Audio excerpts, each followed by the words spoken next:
ভাই এটাই আমাদের স্বাধীন বাংলা, এটাই আমাদের স্বাধীন বাংলা। ভাই এই বাংলাদেশে কি হচ্ছে ভাই? আমরা ডিবিআরকে খারাপ বলতাম, কিন্তু ডিবিআর কিন্তু এতটা খারাপভাবে কিন্তু হত্যাকাণ্ডগুলো করেনি। কেন? সে কিন্তু খাবার দাবার দেওয়ার পরে কিন্তু সাথে সাথে হত্যাকাণ্ড করতো না, বরং তারপরে করতো হয়তোবা। কিন্তু এই মেধাবীরা, এই ছাত্ররা আজকে কি করলো?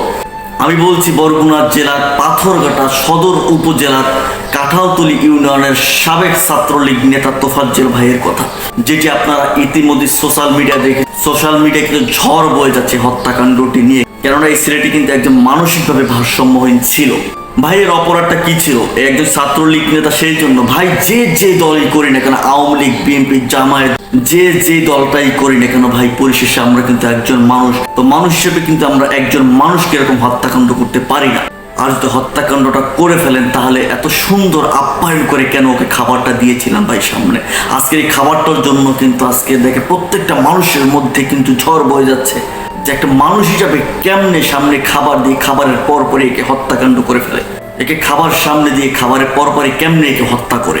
ভাই এর আত্মীয় স্বজন বলতে কিন্তু কেউই ছিল না। এর বাবা মারা যায়, এরপর এর মা মারা, এরপর ওনার একজন ভাই ছিল পুলিশ ইন্সপেক্টর, সেও কিন্তু মারা গেছে।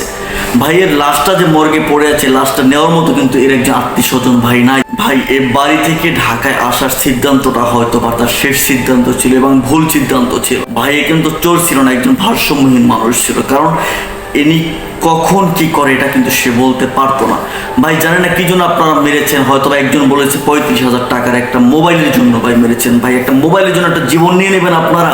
আবেগবশত করেন ভাই, রেশেই করে থাকেন ভাই, এটা আপনারা ঠিক করেনি। আমরা বাংলাদেশ নাগরিক হিসাবে বিচার বিভাগের কাছে একটাই দাবি থাকবে, এই তোফাজ্জল ভাইকে যারা হত্যা করেছে বা এদের সঙ্গী যারা ছিল, তাদেরকে আইনের আওতায় এনে যেন সর্বোচ্চ শাস্তি দেওয়া হয়। এটাই আমাদের জনগণের দাবি।